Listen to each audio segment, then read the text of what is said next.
Hello friends, welcome to Rani Sisters Delicious Recipes. আজি মই অমিতাৰে বনোৱা পকৰি ৰেচিপি এটা শেয়াৰ কৰিবলৈ লৈছো। ৰেচিপিটো যদি ভাল লাগে তেতিয়াহলে লাইক আৰু কমেন্ট কৰাৰ লগতে আমাৰ চেনেলৰ নতুন ৰেচিপিবোৰৰ নটিফিকেশন পাবলৈ আমাৰ চেনেলটো সাবস্ক্ৰাইব কৰি বেল আইকনটো ক্লিক কৰি দিব। অমিতাৰ পকৰি বনাবলৈ একেবাৰে সহজ আৰু খাবলৈও বহুত টেস্টি লাগে। আৰু ফ্ৰেন্ডছ আপোনালোকে জানেনে অমিতাত ভিটামিন এ আৰু এন্টিঅক্সিডেন্টস থাকে যি আমাৰ চকুজুৰি ভালে ৰখাত সহায় কৰে। সো ফ্ৰেন্ডছ ভিটামিন এৰে সমৃদ্ধ অমিতাৰ পকৰি বনাবলৈ আৰম্ভ কৰো এতিয়া।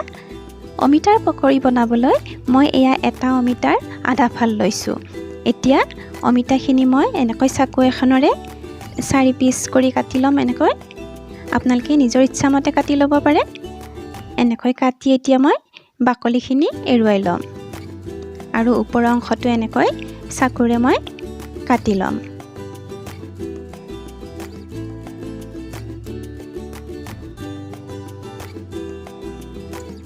আমি সাধাৰণতে অমিতাৰে তৰকাৰী বনাই খাওঁ বা কেতিয়াবা আমি খাৰ বনাইও খাওঁ, কিন্তু কেতিয়াবা এনেকৈ পকৰি বনাই খাবচোন, খাবলৈ খুবেই ভাল লাগে আৰু বনাবলৈও বেছি সময়ৰ প্ৰয়োজন নহয়। এয়া মই এনেকৈ আটাইকেই পিচ অমিতাৰে বাকলিখিনি এৰুৱাই লৈছো। বাকলিখিনি এৰুৱাই লৈ মই এইখিনি পানীৰে ভালদৰে ধুই ল'ম। এয়া অমিতাকেই পিচ মই পানীৰে ভালদৰে ধুই লৈছো।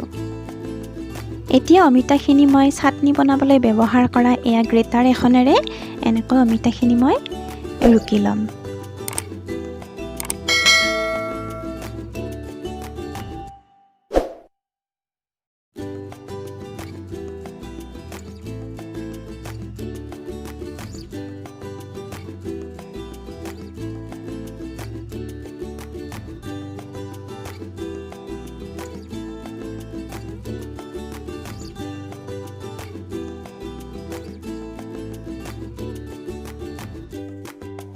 এয়া আটাইকেই পিচ অমিতা মই গ্ৰেটাৰখনেৰে একে পদ্ধতিৰে ৰুকি লৈছো।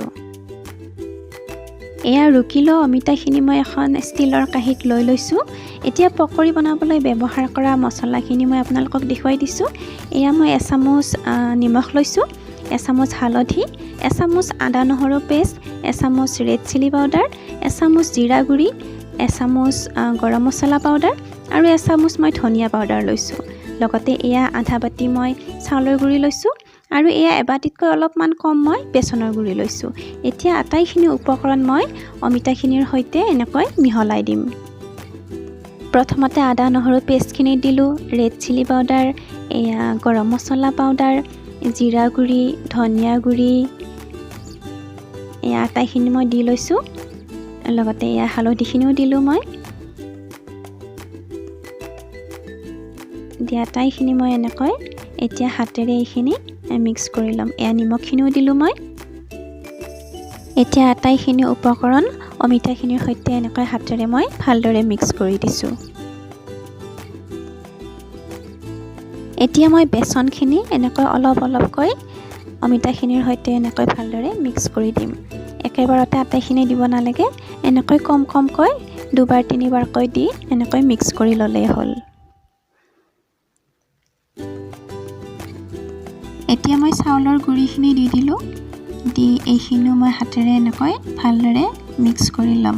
মই একেবাৰতে আটাইখিনি দিয়া নাই, এনেকৈ অলপকৈ চাউলৰ গুড়িখিনি দি এনেকৈ হাতেৰে মিক্স কৰি লৈছো। এতিয়া মই এয়া 2 চামুচ ইয়াতে নেমুৰ ৰস দি দিছো।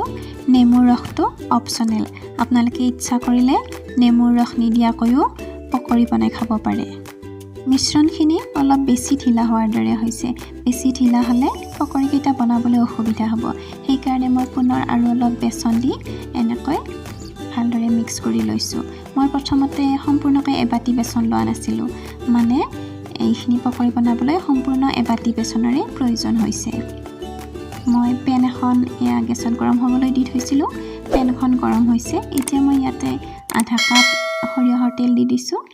তেলখিনি গৰম হোৱাৰ পিছত এনেকৈ মই অলপকৈ মিশ্ৰণ হাতেৰে লৈ এয়া পকৰিকেইটা বনাবলৈ আৰম্ভ কৰিছো। গেছৰ জুই মই মধ্যমীয়া কৰি ৰাখিছো। এয়া পকৰিকেইটা এটা সাইড হোৱাৰ পিছত আনটো সাইডো হ'বলৈ মই হেতাৰে এনেকৈ লুটিয়াই দিছো।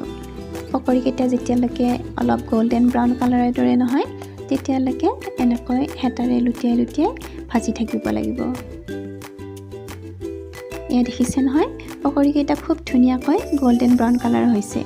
এইকেইটা হৈয়ে গৈছে। এতিয়া কাঁহী এখনত মই এনেকৈ পেপাৰ এখন পাৰি পেপাৰৰ ওপৰত পকৰীকেইটা নমাই দিছোঁ।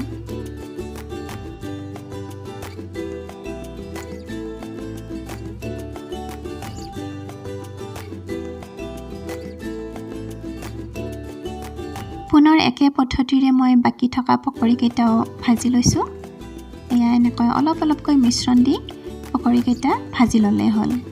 এটা ছাইড হৈ গৈছে, পুনৰ আনটো ছাইড হ'বলৈ মই হেতাৰে লুটিয়াই দিছোঁ। অমিতাৰ পকৰী বনাবলৈ মই যিখিনি উপকৰণ ব্যৱহাৰ কৰিছোঁ মই তলত ডেছক্ৰিপশ্যন বক্সতো দি দিছোঁ। আপোনালোকে ইচ্ছা কৰিলে তাতো চাই ল'ব পাৰিব।